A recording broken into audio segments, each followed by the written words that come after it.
Everybody, this is John for MTG Nexus Red, coming at you with another burn video. This time we're taking a look back at an older variant that we played probably on the channel about a month or so ago, which was the DRC Bauble variant, largely based off of the work of Aspiring Spike as he was starting his Pro Tour testing. This is a version that went to leverage Dragon Rage's Channeler along with Mishra's Bauble, and then playing the normal complement of spells that we've been seeing in the Eidolon list version. The advantages of this one, especially when DRC remains in play, better card selection, less likely to flood off the top of your deck. The downside of it is, obviously, you're more vulnerable to removal. Things that just punish creatures not having haste, whether that be Leyline Bindings, Solitudes, Furies, even something like Ring and Bowmaster, Bowmaster, card that wasn't particularly prevalent when this deck was being played, as it was really at the beginning of the Lord of the Rings set before cards were kind of disseminating throughout the format. So I would definitely not recommend the DRC build right now, especially if you struggle to get Delirium in the first turn or two. It's vulnerable to cards that Burn otherwise doesn't particularly care about in the form of Bowmaster and Ren and Six. The rest of the sideboard and deck, nothing terribly different other than the fact that we're kind of this DRC Bauble variant, which leads to slightly different play patterns. Those of you who aren't familiar, DRC plus Bauble allows you to scry and then draw a card. If you have a Bauble and no DRC on your opening hand, and you have no Monastery Swiftspear, it allows you, if you have a non-fetch land and a fetch land, to Bauble yourself first, see if you like the card on top. If you do, you can just play your non-fetch land. If you don't like it, you can fetch the card away, and just kind of go from there. So there are some little tricks with this version that aren't as intuitive as normal burn gameplay, but I digress. One of the things about this build that I don't like in hindsight is the presence of Sanctifier and Beck in a sideboard with DRC. I understand why I did it, largely because Scam is a deck, and it's a card you're probably going to be willing to board these out. But Sanctifier DRC being in the same build is a little middling. Something to consider when you're boarding, sideboarding, those kind of things.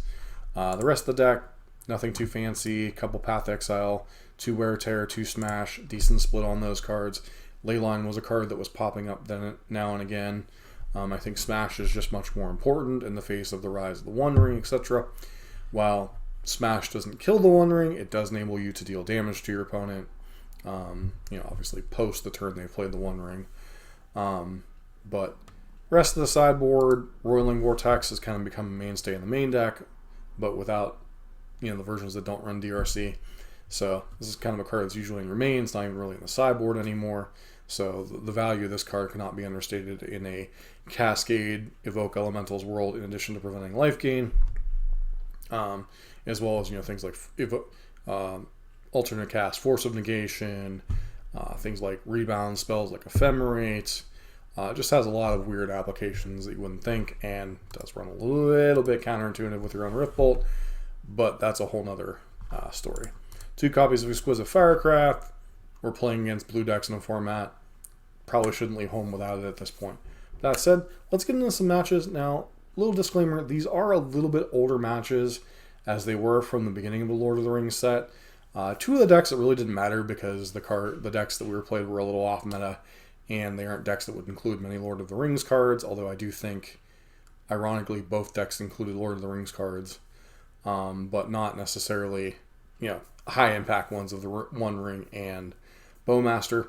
And then match number 3 is our opponent could potentially have been playing the One Ring, but probably didn't have access to it quite yet, as this was quite early in the Lord of the Rings set. So that's it. Let's get into some matches and see how we do. All right, we're back with some older DRC content that hasn't yet been recorded, or DRC burn, largely based off the work of Aspiring Spike when he was starting his Pro Tour testing. So while some decks in the format have obviously changed with the addition of the One Ring and Orcish Bowmasters to the format, as well as Lorien Revealed and some of the other cyclers, I do feel that the core essence of a lot of the gameplays remain relevant, and I wanted to go back and record some of the old DRC content, or old, but say it's from end of June, so Modern doesn't change that much as a format. So I'm going to take a look at a few different matches against some unique decks, including one here to start out with that inspired me to work on my own variant of the deck that I'm still not sure what channel it's going to appear on, if it's going to be the main Nexus channel or one of the other channels. But first match up against Dak Faden. We are on the draw, unfortunately. One lander with a very good hand, though. I think on the draw I'm inclined to keep this, especially with the double Dragon Rage's Channeler, to really take advantage of things. So it goes turn 1 Windswept Heath, Stomping Ground into Delighted Halfling. So this is at the very start of LOTR. So opponent goes Winota. This is a card you do not see very often in the modern format, but is very interesting. Bless you. We slow things down a little bit here as we're starting to get into... We have double DRC, Bauble, bin a couple of things, put a card on top. Our opponent fetches... Or they play Mary Esquire of Rohan. So they get a couple of triggers here.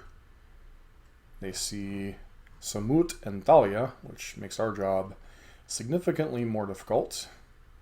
Lava Spike, and we concede because we're not going to have enough damage. But this was an interesting build from our opponent. A little bit different than what you've traditionally seen out of Winota decks. I think the prior version of Winota I had seen to this was like a Mardu variant. Delighted Halfling makes Winota uncounterable. Mary Esquire, whenever it attacks with another legendary creature, you draw a card. So this is kind of like Winota Legendary Humans, basically. And then Samut, whenever a creature you control deals damage to a player, if it enters the battlefield this turn, draw a card. So lots of ways of recouping card advantage. Thalia to disrupt the opponent. Taxed us just enough, despite our potentially fast drawing and a little bit of early interaction with our opponent's monkey and Delighted Halfling.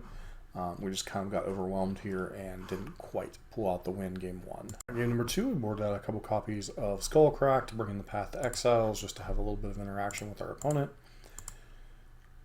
This hand just cut it with the 1-lander. This hand has the potential to be very good. Goblin 1 in the Searing Blaze, whatever their mana dork is, despite being on 6.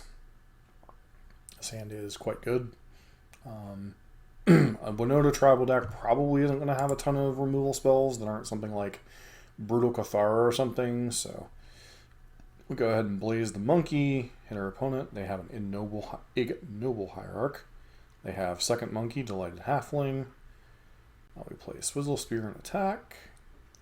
Opponent goes ahead and blocks our Goblin Guide. We suspend a Rift Bolt. Opponent plays another Delighted Halfling, plays a Thalia. So, Rift Bolt, hit our opponent for wall 3. Or actually, we go after Thalia. Go ahead and double spell here, making our Swift Spear very large.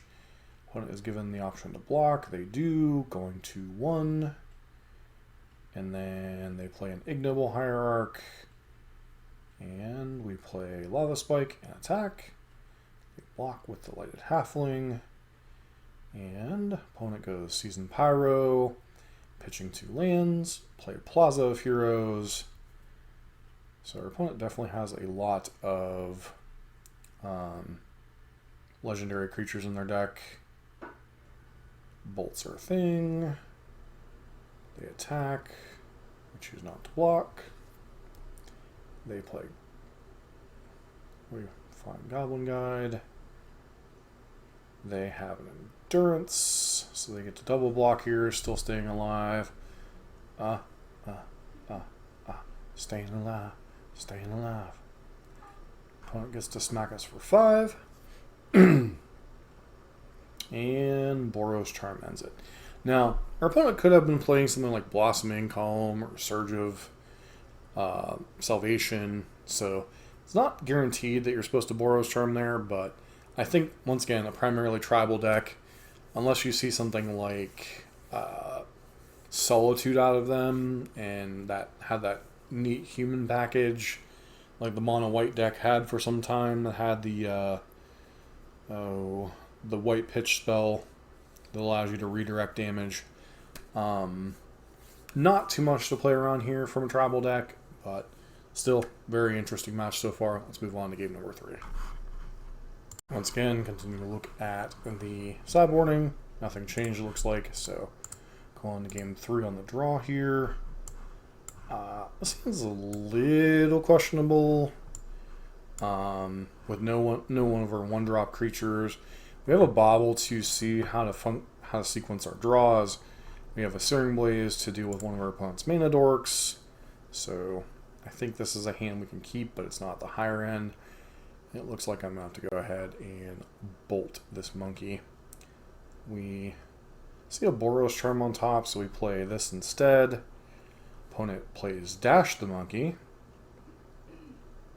Gotta like the funky monkey. So, opponent tries to dash the monkey again. This time it's going to run into a Searing Blaze. And opponent has nothing. We Lava Spike them and pass. They play a Samut. Samut hits us for... I guess we choose to pass Samut here. And then we bolt them at the end of turn. Go ahead and Boros Charm them, skewer them.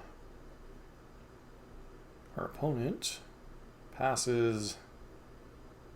They play Reprieve, which is not the hate card I expected out of their sideboard, but is an interesting card. This monkey could make it interesting if they hit something good off their deck. We go ahead and Boros Charm. They had a bolt in response and then concede. So, no, they bolted themselves, I'm sorry. So, opponent had some interesting card choices in their version. When I started working on the deck, I think I went with something more akin to what Winota was before it got banned in Pioneer.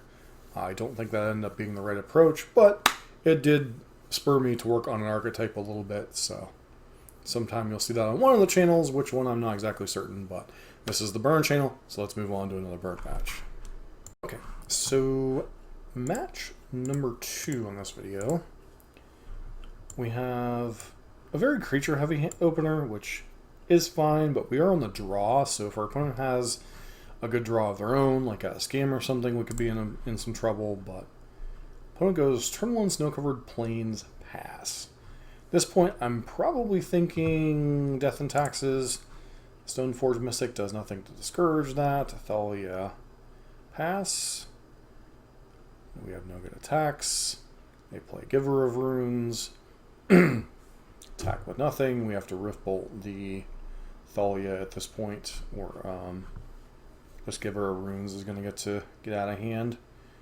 We play Goblin Guide. We swing. Opponent reveals another piece of equipment. Opponent has Samwise the Stout-Hearted, so has to deal with our Goblin Guide. We go ahead and skewer their face. Looks like we're just kind of giving up on our creatures dealing damage at this point. With a Ghost Quarter and pass. Okay. So we suspend the Rift Bolt. Swing with nothing because of this protection situation going on.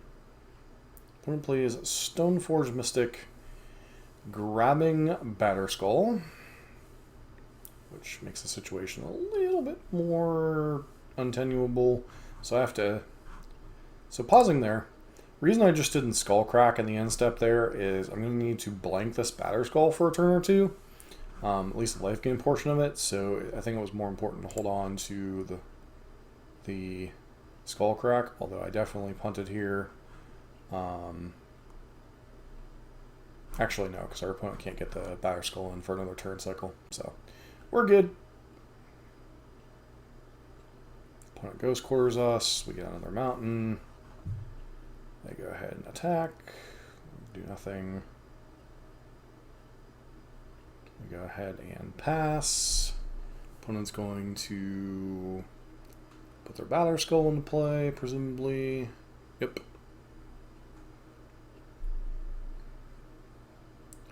And now, they attack. We Skullcrack. They go to 1. We double block. We get protection, so this was kind of a wasted block, but it does buy us some time. Archon of Emeria comes down, and we just Skullcrack them for the win. So, good win over Death and Taxes, game number 1. Moving on to game number 2. Game number 2, looking at sideboarding, we brought in 2 Pass and 2 copies of Smash to Smithereens over Boros Charms. You could argue for some other cards, potentially even DRC, in the face of our opponent likely bringing in things like Sanctifier and Vec, but Boros Charm doesn't impact the board at all. I prefer most of my spells in post-board games against tribal decks to have some amount of interaction for creatures, so could easily have trimmed Skullcrack, but the presence of something like Batterskull kind of means you should probably leave it in. Opponents on the play. We have a fairly good opener here with Goblin Guide, Mishra's Bauble, Bolt if necessary. Opponent kept 7, we kept 7. They play Aether Vial. We play. So this was a slight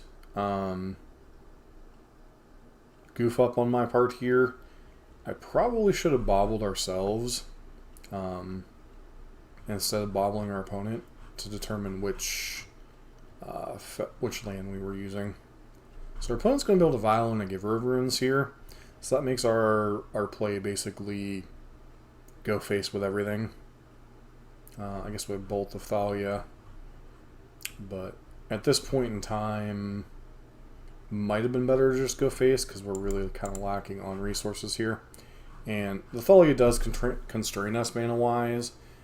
And Archon's also going to technically make that worse. But we do have the ability to obviously play on both turns, so. Opponent plays Sword of Foff, or Foy. Sword of Fire and Ice. We Skullcrack, put them to play Riftbolt. Goes to the face. We draw another land. Our Inspiring Sunbaked Canyon comes in tapped. So, opponent has nothing to Vial in, but they can close this game out pretty quickly, hitting us for 6 plus drawing a card every turn. So they choose to take out the Goblin Guide, which, to be fair, if you have nothing else going on, it's kind of irrelevant. We're just kind of flooding here, so. We still have the ability to rip, as long as our opponent does not Vial something in, which they did not. Opponent hits us for 4, plus 2 more. We get Riftbolt, which is not ideal here.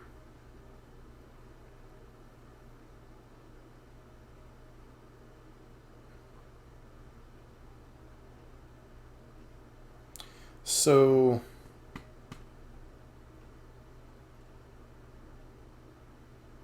yeah, basically this came into play tapped because of Archon. We could not double spell because our spells were Searing Blaze and Riftbolt that wasn't suspended, and we were just dead here next turn. So one player our opponent could have done potentially here is they could have double Ghost Quartered us during our upkeep to take us off of white, which would have guaranteed to take us off of white because of Archon here. So our opponent wasn't as aggressive as they could have been, but I guess they were hoping to potentially cast more expensive stuff should the game go another turn or two. I think, given the situation, our opponent maybe should have aggressively Ghost Quartered our couple of our Sacred Foundries here during our upkeep. So, on to game number 3. Like we kept sideboarding the same, so game 3 on the draw, on the play. I mean, this hand once again we've got the very good opening of Swift Spear into Searing Blaze. We have a couple copies of Lava Spike, Mishra's Bauble to get an additional point of damage in on turn 1. There is really no reason to bobble turn 1, or at least before the fetch land, because we know we want it to boost the damage. So, go ahead and see what our opponent's working with. They're going to have a turn 1 Giver of Runes if they don't play Aether Vial. They play Forge Tender, which is admittedly pretty annoying.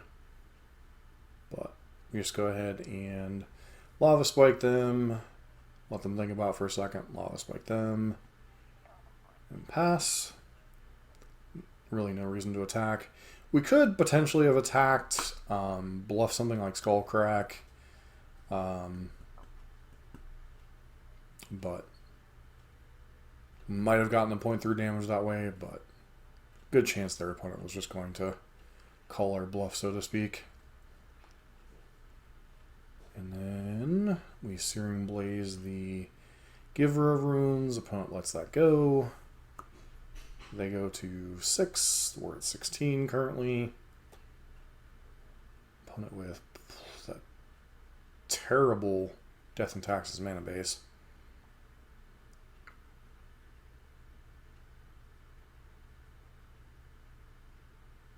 Okay, Goblin Guide really doesn't do much. So we just go ahead and play our fetch land and pass. Opponent plays a Sword of Fire and Ice. Does nothing. Go ahead and crack the Sunbaked Canyon at end of turn. Draw a Bolt. Draw a Smash. Go ahead and bolt their face. Pass. With basic, we're going to get to blow up this Sword of Fire and Ice. They get to prevent the damage, but they're still wasting 2 of their mana and their protection creature. So they now have to play something just to be a blocker, which Dahlia is very good at that. So it gives us even more time to draw. And I find a Goblin Guide, which not ideal, but just play it and pass. Opponent could potentially take us off of white mana if they so chose this turn cycle. If they go Field of Ruin, instead it looks like they're just going to hold up Ghost Quarter on our white source.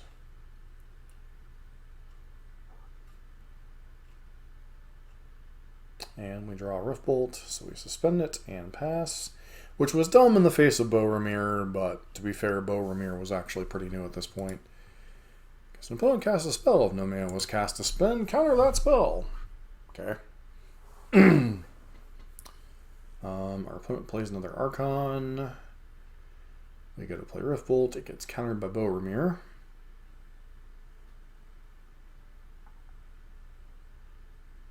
Mistakes were made. Or actually... So because I forgot about this interaction. So because Thalia makes you pay 1 more, instead of Riftbolt being countered by Boromir, we paid 1 and killed them. Yeah, it works, I guess. But yeah, suspending Riftbolt in the face of Boromir if there's not a Thalia in play, bad idea. We're back for our 3rd and final match of this particular video set. We're on the play with potentially an outstanding opener with 3 Goblin Guides. 1 land's a little questionable, but I do think even on the draw, this hand is perfectly keepable. So, opponent goes, plays that. We immediately draw our 2nd land, so we look like a genius. Opponent shows us Breeding Pool. Okay. So, we go ahead and just empty our 1-drops. Don't know if we're up against Omnath nonsense. We're up against a blue-white variant. Zaggoth Triome, Delighted Halfling. Probably an Omnath Pile at this point. And our opponent just concedes with that kind of blistering opening. One of the weaknesses of Omnath decks, sometimes if they don't have a early Solitude or Fury, they can sometimes lack meaningful interaction on turn 1 or turn 2 until they get their mana set up. So this kind of a start from burn can be difficult to answer if they don't have that early Solitude or Fury to clear the board. Alright, taking a look at sideboarding. Looks like we boarded out a couple of Searing Blazes for a couple of Exquisite Firecrafts. Never know if these Omnath decks are going to have some number of counter spells post board. probably in hindsight could have also considered boarding in some amount of Inspire or Whirling Vortex against our opponent's pitch elementals in the early turns and to prevent life gain from Omnath, but this was once again a little bit early in the Lord of the Rings format, so this was before people really had access to the One Ring, for the rebirth of the Omnath deck really kind of came back into vogue. So opponent goes turn 1 Renantix, normally a card we don't care about here, but kind of sucked this time around. We suspend Riftbolt, which, if you know anything about Omnath control, you should not suspend Riftbolt on 3 until you see if they have a Teferi. So we just got a card bounced and a card countered for no good reason. Swift Spear, Bolt. Could potentially resolve Boros Charm here instead of these Lightning Bolts. Opponent has a Solitude, so the extra prowess trigger didn't end up mattering. Opponent plays, and